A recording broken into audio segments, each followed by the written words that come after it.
Hello everyone, welcome back. मैं हूं नितिन सोनी। सबसे पहले मैं आप सबसे आपके हालचाल पूछना चाहता हूं, कैसे हैं आप सब लोग। बहुत टाइम से मैं आपके साथ कनेक्टेड नहीं था, 4 to 5 मंथ्स हो चुके हैं। एंड थोड़ा सा टाइम क्रूशल था, आप सब लोगों को पता होगा। And now we have started again. आज की क्लास में बेसिकली हम रीडिज़ाइन करने वाले हैं एक एनजीओ की वेबसाइट को। और आपने थंबनेल में भी देखा होगा कि किस तरीके का लेआउट था, किस तरीके का हमने बनाया है। सो पूरी केस स्टडी आपके साथ शेयर होगी इस क्लास में, एंड डेफिनेटली ये बात आप ज़रूर कहोगे। मजा आया। Now without any further delay, let's get into the classroom.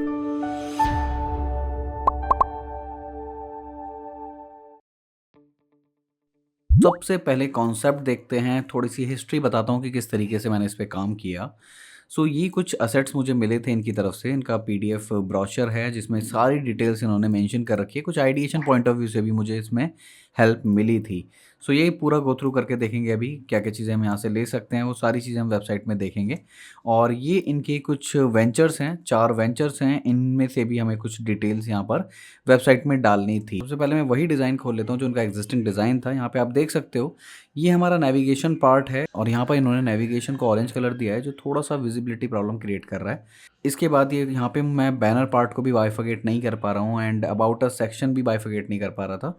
तो काफ़ी मिक्स एंड मैच सी वेबसाइट थी और बहुत बड़ा बड़ा व्यू दिख रहा था मुझे। ये अभी तो एज इज़ लाइव नहीं है ये, बट ये स्क्रीनशॉट मैंने लिया था जब ये रिक्वायरमेंट मेरे पास थी। ब्रोशर हमने कंटेंट के लिए यूज़ किया, और जो एग्जिस्टिंग वेबसाइट है वहाँ से हमने सारे कंपोनेंट को एनालाइज किया कि इसमें से प्रायोरिटी वर्क क्या है। ये एक एनजीओ है और एनजीओ का प्राइमरी जो वर्क होता है वो अपने आप को दिखाना कि हमने क्या क्या किया है, और उसके बिहाफ पे डोनेशन हमारा आई थिंक ये मेन फीचर होता है। तो डोनेट का ऑप्शन यहाँ पर होना चाहिए। और जो सेकंड हमने एनालाइज किया वो ये था कि यहाँ पर और नए यूज़र्स को ऐड करना, मेंबर्स को रजिस्टर करवाना भी सेकेंडरी हमारी फंक्शनैलिटी थी। तो मुझे 2 फंक्शनैलिटी बहुत ही ज़्यादा प्राइमरी लगी, लेकिन यहाँ पे इस वेबसाइट में मैं कहीं पे भी वो फंक्शनैलिटी नहीं देख पा रहा हूँ।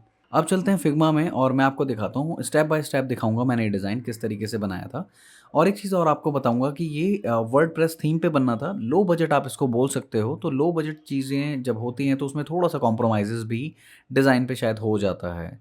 अब आता हूँ मैं फिग्मा में, और फिग्मा में आपको स्टेप बाय स्टेप दिखाऊंगा किस तरीके से मैंने इसको डिज़ाइन किया था, including navigation, banner part and all the things. तो काफ़ी सारी चीज़ें डिज़ाइन करके दिखाने की ज़रूरत नहीं है, कॉन्सेप्ट बता देता हूँ। मेनली मैंने इनका नेविगेशन बनाया था और 12 ग्रिड सिस्टम यहाँ पे मैंने अप्लाई किया है। यहाँ पे आप देख सकते हो 12 ग्रिड मैंने अप्लाई की हैं, और ये मेरा पार्शियल फ्लूइड लेआउट रहेगा। यानी कि मिड का जो पार्ट रहेगा वो हमारा फिक्स रहेगा, और बैनर और नेविगेशन की जो बैकग्राउंड है वो हमारी फ्लूइड रहेगी, यानी कि स्क्रीन के हिसाब से रिएक्ट करेगी। तो यहाँ पे जो सिंपल पार्ट मैं आपको पहले बता देता हूँ। यहाँ पे मैंने नेविगेशन के लिए एक बॉक्स बनाया है और फ़ोन नंबर एंड इनकी ईमेल आईडी ऊपर ही दी है। एंड कुछ सोशल मीडिया लिंक्स भी मैंने इंट्रोड्यूस किए हैं, ये पहले नहीं थे, ये हमने इंट्रोड्यूस किए हैं। तो यहाँ पे क्विकली आप इनसे कनेक्ट कर सकते हो। क्विक कनेक्ट के लिए हमने ये टॉप में ही दे दिया, this was the idea. And यहाँ पे एक और हमने बैंड लिया, और उस बैंड में हमने मेन ब्रांडिंग जो इनकी थी इंडिया पॉजिटिव वो यहाँ पे ऐड ऑन की। एंड इसका एक मेन फीचर जो वहाँ पे हाईलाइटेड नहीं था, डोनेट नाउ, वो हमने यहाँ पे ऐड ऑन किया और उसको थोड़ा सा हाईलाइट किया। तो ये नेविगेशन का जितना भी पार्ट है, होवर वगैरह, ये सब मैं आपको क्विकली बना के दिखा देता हूँ, क्योंकि इसमें नेविगेशन के अलावा मुझे नहीं लगता कुछ भी इसमें क्रिटिकल है। तो नेविगेशन को अगर मुझे डिज़ाइन करना हो तो मैं इसी को बाहर लेके आ चुका हूँ, और इसको मैं अनग्रुप कर लेता हूँ यहाँ पर। यहाँ पे सिंपल अभी ये टेक्स्ट पड़ा हुआ है, मैं इसको इधर उधर कर देता हूँ सो दैट आपको भी समझ में आ जाए।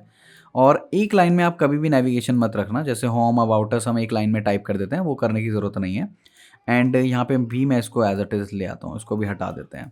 इन सबको मैंने सिर्फ सेलेक्ट किया था एंड शिफ्ट ए प्रेस करके इस तरीके से किया था। एंड यहाँ पर ऑटो लेआउट आप देख सकते हो, प्रॉपर्टीज़ आप अपने हिसाब से प्ले कर सकते हो। और होम को एक्टिव बनाने के लिए मैंने इस पे शिफ्ट ए दोबारा प्रेस किया, एंड यहाँ पे मैंने फिल किया था वाइट कलर। एंड आउटलाइन मैंने दी थी सिर्फ बॉटम की। आउटलाइन मैंने यहाँ पे खोली, यहाँ पे आप ऑप्शन देख सकते हो कि चारों में से कौन सी देनी है। मैंने यहाँ पे दी थी बॉटम वाली, सिर्फ बॉटम की आ गई। एंड कलर वगैरह आप यहाँ से एडिट कर सकते हो। और इसको अगर इसी साइज़ में लेके आना है, थोड़ा सा आपको खुद भी मेहनत करनी पड़ेगी। तो यहाँ से इस तरीके से आप इसमें थोड़े बहुत चेंजेस कर सकते हो। तो ये हमारा पूरा नेविगेशन बन गया, इसको उठा के मैंने यहाँ पे रख दिया था। तो ये नेविगेशन पार्ट भी हमने कवर कर लिया।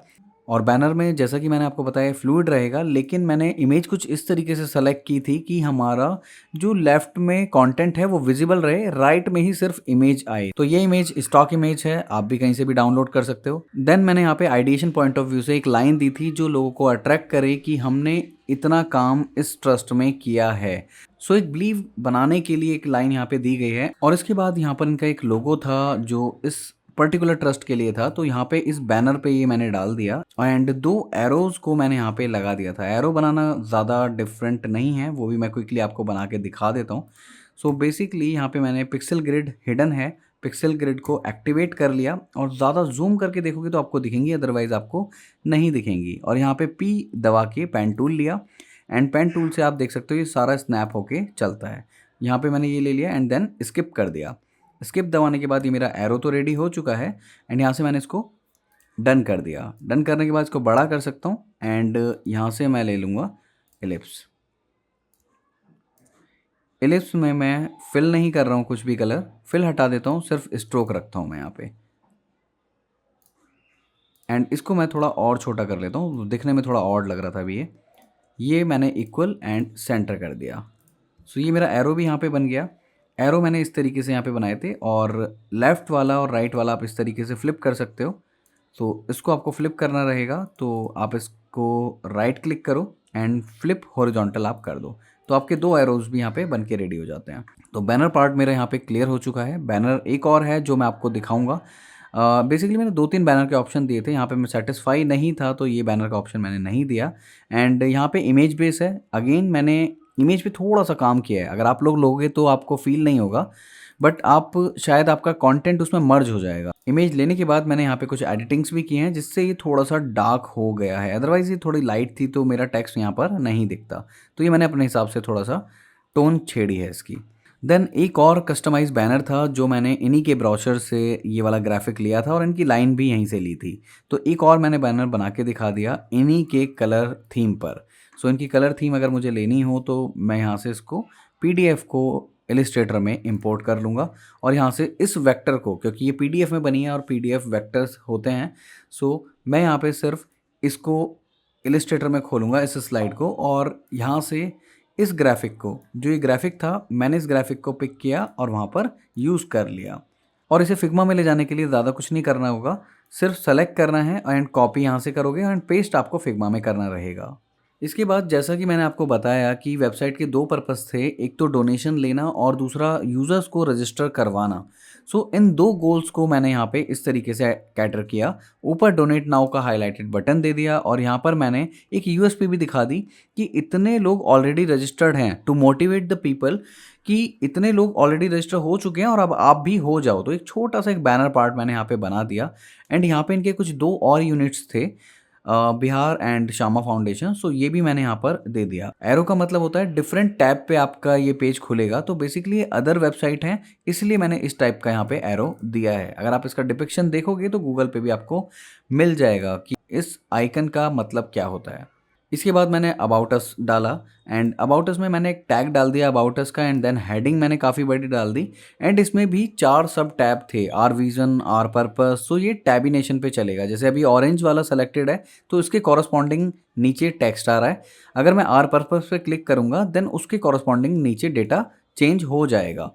और ये कुछ स्टैटिस्टिक्स हैं जो मुझे ब्रोशर से ही मिले थे, जो मैंने यहाँ पे दिखा दिए कि यूज़र को मोटिवेशन मिले कि इतने मेंबर्स ऑलरेडी रजिस्टर्ड हैं, मैंने इतना फंड रेज किया है, इतने लोगों की हेल्प की है। तो ये कुछ स्टैटिस्टिक्स हैं to attract people. And right में मैंने एज इट इज़ ट्विटर का ये फ्रेम उठा लिया है क्योंकि ये API के थ्रू आएगा, इसको हम ज़्यादा कस्टमाइज़ नहीं कर सकते हैं, तो एक फ्रेम मैंने यहाँ पे एज इट इज़ छोड़ दिया, इसको डिज़ाइन नहीं किया। इसके बाद आर टीम का मैंने यहाँ पे एक सेक्शन दे दिया जो स्क्रॉलेबल भी होगा और ड्रैगेबल भी होगा, ड्रैग करके आप कर सकते हो, अदरवाइज आप व्यू ऑल टीम करोगे तो डेडिकेटेड पेज पे पहुंच जाओगे। तो जितने भी ट्रिगर्स हैं उनके बारे में भी आपको सोचना पड़ता है जब आप एक होम पेज डिज़ाइन करते हो। तो उसके बाद अपकमिंग इवेंट, ये भी बहुत ईजी सा सेक्शन था और ज़्यादातर मैंने यहाँ पे ऑटो लेआउट फीचर्स का काफ़ी ज़्यादा यूज़ किया है। जैसे आप यहाँ पे भी देख सकते हो ये ऑटो लेआउट मैंने किया हुआ है सारा, और ये सारे आइकन्स मैंने इलिस्ट्रेटर में मेरा पूरा सेट मैंने बनाया हुआ है, वहाँ से मैंने लिया था। अगर आपको लेना हो तो आप मटेरियल की साइट पे जाके वहाँ से भी आप आइकन्स डाउनलोड कर सकते हो। प्राइमरी 3 इवेंट हमने दिखा दिए हैं। अगर ज़्यादा देखना है तो सी ऑल इवेंट के पेज पे ये ट्रिगर हो जाएगा। उसके बाद ज़्यादा कुछ नहीं किया, इवेंट की गैलरी, क्योंकि जो जो इवेंट होते थे उनकी सबकी गैलरी हमने दिखा दी एंड देन हमने एक बेसिक सा फुटर इसके अंदर दे दिया। तो कंक्लूजन ये है कि हमने सारी इन्फॉर्मेशन को बाइफिकेशन किया है और अगर एग्जिस्टिंग देखेंगे तो एग्जिस्टिंग में सब चीज़ें मिक्स एंड मैच थी, यहाँ पे कुछ भी समझ में नहीं आ रहा था। सो बेसिकली हमने इस वेबसाइट में सारे सेक्शंस को लॉजिकली बाइफिकेट किया है और जो मेन फंक्शनैलिटी उनको अबव दी फोल्ड में ही दिखाने की कोशिश की है, जो हमारा मेन सेक्शन था, जो मैंने ऑलरेडी आपको बता दिया है कि मुझे डोनेशन चाहिए और अपने साथ कुछ लोगों को रजिस्टर करवाना है। सो इस वेबसाइट में ऐसा कुछ कॉम्प्लिकेटेड नहीं है। हमने ग्रिड सिस्टम को देख लिया कि ग्रिड सिस्टम पे मैंने बनाया है, सारे ऑब्जेक्ट मैंने ब्राउचर से लिए हैं और ऑटो लेआउट पे मेनली ये पूरी वेबसाइट बनाई है मैंने, और कोई भी कॉम्प्लिकेटेड पार्ट इसके अंदर नहीं है। सो आज की क्लास में मैंने आपको सिर्फ यही बताने की कोशिश की है कि कैसे ये चीज़ें मेरे पास आई थी एंड कैसे हमने डिसीजन लेके इस होम पेज को बनाया, और टेक्निकली मैंने आपको ये चीज़ें बता दी हैं कि क्या क्या चीज़ें मैंने इसमें यूज़ की हैं और इस तरीके का लेआउट आप भी इजीली बना सकते हो। तो आज की क्लास में सिर्फ इतना ही। उम्मीद करता हूँ कि ये जो केस स्टडी मैंने आपके साथ प्रेजेंट की है वो आपके लिए हेल्पफुल हो, और मैंने अपनी तरफ से पूरा ट्राई किया था कि मैं कॉम्प्लेक्स जितना भी पार्ट है सब आपके साथ शेयर करूँ, चाहे वो फिग्मा का पार्ट हो, चाहे वो टेक्निकल पार्ट हो, या फिर वो रिक्वायरमेंट का भी पार्ट हो। अगर आपको ये क्लास पसंद आई है तो प्लीज़ सब्सक्राइब करें चैनल को और लाइक करें सारी वीडियोस को। Thank you so much.